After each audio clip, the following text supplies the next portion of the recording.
আমি আপনাদেরকে বলবো, আপনাদের ময়লা ডাস্টবিনটা পরিষ্কার করুন এবং একজনের সাথে একজন লেগে না থাকে, একজনকে একজন তুচ্ছতা চিহ্ন না করে, মানুষের নামে গিবত শেখায়ত চুগলখড়ি না করে।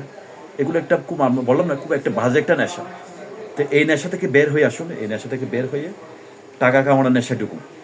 আপনি তাহলে সম্মান পাবেন। আমি বললাম তো, হালালভাবে টাকা কামান।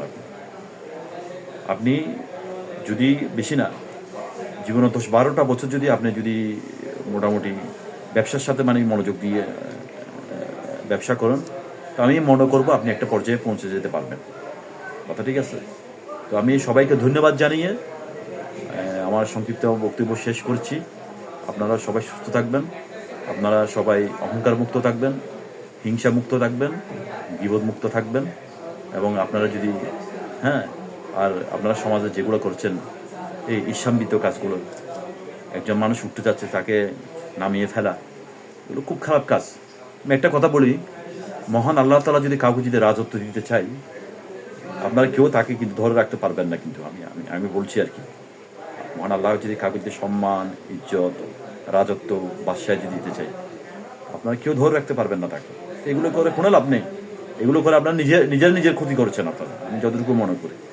এগুলো বাদ দিয়ে আপনারা এগুলো সবচেয়ে, আমি একটা ভালো একটা অ্যাডভাইস দিব, আপনারা টাকা ইনকাম করতে শিখুন। আপনি যখন অলস থাকবেন, একটা কথা আছে, an idol brain is the Devil's workshop.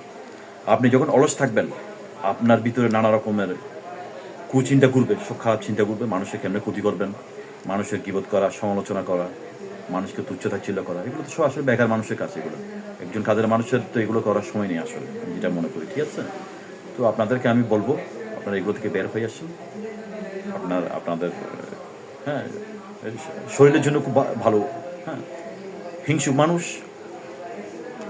কোনো সময় শান্তিতে থাকে না। যারা হিংসুক, সে আরেকজনের উন্নতি দেখে সে নিজে জলপুরে ছারখার হয়ে যায়। তো এসব থেকে আপনি বের হয়ে আসেন। আপনি এসব থেকে বের হলে আপনি রিকভার করতে পারবেন।